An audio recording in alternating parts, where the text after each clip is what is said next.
মাহি, কি? এই ঘরের মধ্যে এত বেলুন দিয়ে সাজানো কেন? আজকে আমার বার্থডে। কার? আমার। তোমার বার্থডে? হ্যাঁ। কই, আমি তো জানতাম না। তুমি জানবে। হ্যাঁ, তুমি জানবে। কে সাজালো এই বেলুন দিয়ে? কে সাজালো এই ঘরগুলো? কে? মুখে বলো। পাপা। হ্যাঁ, পাপা। পাপা সাজিয়েছে। আজকে তো আমি ভাবলাম আমার জন্মদিন।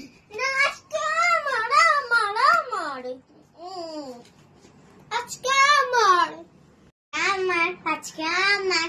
ও, আজকে তোমার জন্মদিন? হ্যাঁ। ঠিক আছে, তোমার জন্মদিন, তাহলে কেকটা আজকে আমি কাটি। না, আমি।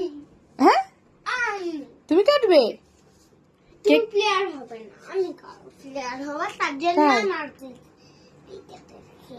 বাবা, ঘরটা কি সুন্দর বেলুন দিয়ে সাজিয়েছে মায়ের পাপা। আবার এসি চলছে। এসে চালিয়েছো? হ্যাঁ। বাহ।